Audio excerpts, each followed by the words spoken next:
Hello, Gary from Sky. Hello, mate. Any guesses as to what the first question's going to be about? No idea, mate. Good turnout, though. We had to cancel it last week. No one was interested in what I had to say, so it's obviously not about me. So go for it, mate. What's the latest with Harry Kane? He's sitting in an airport apparently waiting to fly to Munich.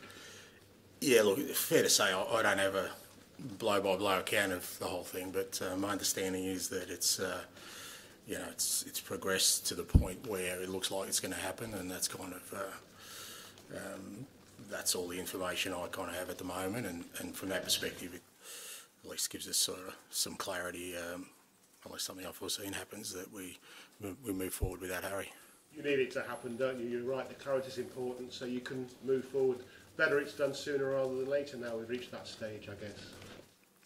No, I don't have feelings either way in terms of needing anything. It's just, like I said, from my perspective, it's just about understanding where we're at and where the sort of status of it is. And the information I have at the moment is that the deal is imminent. And like with all these things, obviously, until it happens, you kind of leave a little bit of leeway for yourself. But for the most part, moving forward, and certainly with training today and preparing for Brentford, we're doing it without Harry. Tough decision for him in the end, it seems. How do you think he should be remembered? Yeah, I mean, I guess it's best Harry speaks for himself in terms of the decision. But look, there's no doubt he's one of the greats of this football club, and that doesn't change. His record speaks for itself. His standing amongst our supporters stands for itself. I'm only new in the building, mate, but I'm certainly not a spokesman for this football club in the sense of proclaiming people's status. But I think it's fairly evident that Harry Kane will always be one of the greats of this football club. £85 million up to maybe even a bit more than £100 million coming to the club. You've got quality strikers, quality forward players in the building already, but will you be looking for a like-for-like replacement for Harry? Oh, I don't think there's a like-for-like replacement for Harry, mate. Position-wise, sorry. In terms of a striker, yeah. Look, again, we've been planning for this, fair to say, for a while. I think it doesn't take too much investigative work to realise that this was going to happen. So we've been sort of planning for it to happen anyway. So a lot of our business up till now is with that in mind. So this doesn't change things dramatically from my perspective anyway, in terms of what we're trying to build. There's still movement in the squad, absolutely. We've still got a fairly big squad that we need to move out, some players, and I think some players will seek opportunities elsewhere, and there's still 3 or so weeks to go in the transfer window. So I think there'll still be movement, but that's not because Harry's gone. That's always been in the plan. In terms of a 20 goals plus a season, man, have you given Daniel Levy a list? I don't think it works that way, mate. It's not, it's not my wife handing me a shopping list to go down and get some milk and bread for the kids. Like I said, we've been sort of, our whole strategy has been around the fact that Harry wasn't going to be around, more than likely. So it's not like we've had that for powwow this morning and geez, what do we do? We knew it was coming, and we've been working towards that. And from my perspective, we're preparing now for Brentford, and there won't be anyone incoming between now and Sunday, so that's where my focus is. Thank you. Sam. Hi, Ange. I know you said that you've been sort of planning this summer, knowing this deal is likely to happen, but when the news broke yesterday, was there the fee had been accepted? Was there any part of you that thought Harry might say no?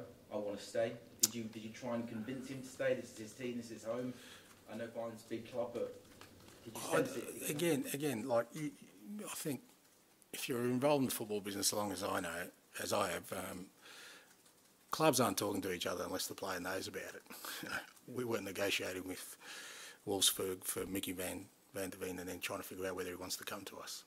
All those kind of things are decided. So, those conversations I had a conversation with Harry the first day I arrived, and he was upfront and honest, and I was the same. And you know, you kind of get an indication there that he kind of made up his mind that if the clubs agreed that he would go, particularly if it was, you know, obviously his emphasis was before the first game. That was my preference as well. And there's nothing been along the way that's sort of made me feel like there's anything other than this outcome. So, like I said, none of these things happen in isolation. You know, everyone's pretty clued into what's going on. So, from my perspective, I hadn't received anything either from Harry or from the club or anyone else to suggest to me that anything had changed about his stance. And on James Maddison, a lot of Spurs fans are happy to see him here at Tottenham. Was he a player that you wanted early on as soon as you got here, and what you're expecting him to bring to this team? Yeah, I mean, he was, you know, probably one of the first pieces of business we did. Yeah, I mean, he was available, and yeah, I was really excited to bring him into the group, knowing sort of what we needed to build here, and again, you know, in the back of my mind, knowing that, you know, if Harry was going to leave, that's a fair few goals walking out the door, and you can't just replace that, I thought, with one player. And I think an area of the club that, you know, probably needed some bolstering was midfield threat in terms of goals, and that's what, you know, Matters provides, goals, assists, and if we're going to sort of cover the fact that, you know, Harry's gone and all the goals are leaving with him, we can certainly try and spread that out, and Matters definitely you know, provides that, and he's been brilliant since he's coming. To be fair, he's been outstanding, not just, you know, in the games, but in training, and the way he's kind of embraced the club, and you know, the way he's kind of developed in the football we want to play. And do you sense that, despite, you know, it's been a difficult couple of years at Spurs, some negativity in particular last year, but do you feel as if you've, you know, despite Ken going, you've really sort of united all the fan base? You know, I think a lot of Spurs fans are new faces coming in. You know, you're an optimistic guy, you're very enthusiastic. I think Spurs fans have really taken to you early on. Do you feel as if you kind of, you know, got everyone aside early on and everyone seems really united going into the new season? Yeah, look, I think, you know, it probably belies the general impression of managers, but we're all eternal optimists, or else we wouldn't do this role, mate.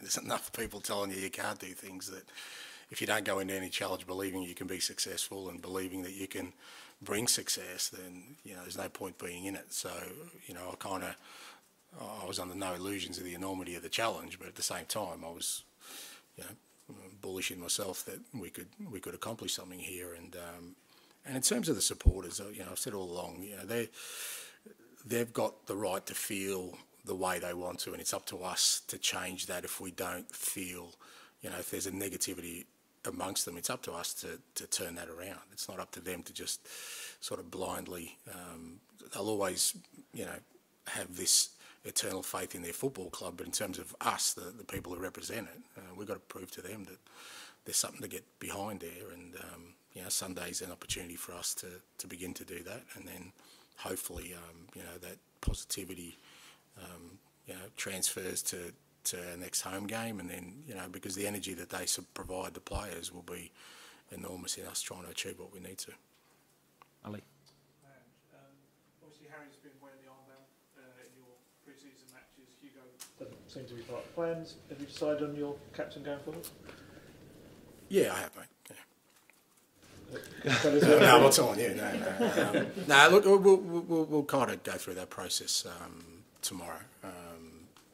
You know, as you said, I think, again, knowing that sort of Harry wasn't going to be here was something that, you know, I kind of had on my radar. I'm not a massive one on sort of, you know, having an outstanding captain. I think leadership is very much a thing that's very transferable amongst the group. You know, your youngest player can show leadership skills, but it's about sort of creating a culture and environment that's driven by the players and the people you have in those kind of positions, captain or leaders, whatever sense of the word you want, have to drive that, and sort of, you know, that's been my, you know, part of my brief here in the early bits, just to observe, you know, the players and how they interact, and, you know, the kind of you know, environment they've set for themselves, and which players seem to take the lead in that, and then, you know, we'll sort of go through the formalities of that probably tomorrow.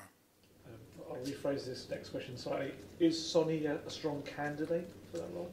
Well, it's not like, you know, it's not like a leadership poll. We're not having votes or anything. It's just, you know, there's obviously some people here some players who've been here who've already contributed outstandingly to the club. But again, for me, it's not just about experience. It's not just about playing ability. It's as much about the person they are as anything else, and how it's going to represent us as a football club and how it's going to represent the playing group. So there's all kinds of things that will go into it. And you know, from my perspective, I'm really comfortable now with the group we have here that we'll have a really strong leader out of it, and hopefully some lieutenants alongside him.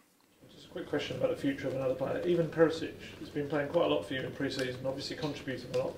Does he have a future under you? Yeah, I mean, I don't see any reason why he doesn't. Like I said, he's been playing, and he's been playing very well.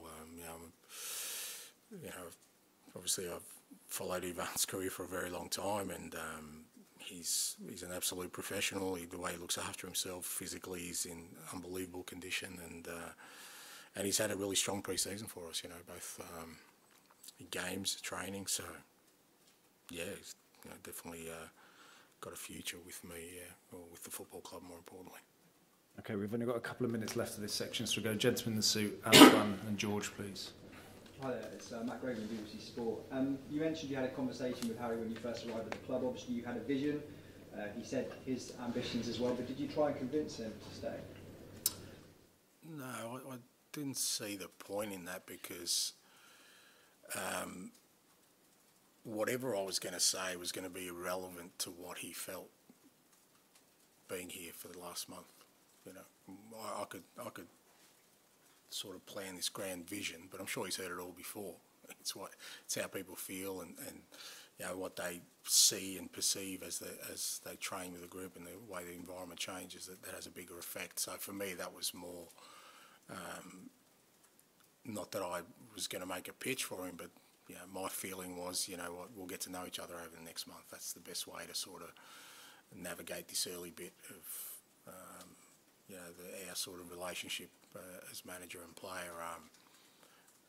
But having said that, in my mind, after that initial conversation, it seemed to me that Harry had sort of made up his mind that, as I said, if the club's agreed, he would go. If not, he was also happy to stay. It wasn't like he, you know, was kind of forcing it on me. You know, and he was very professional about it, and I tried to treat him with the respect that a player of his standing deserves.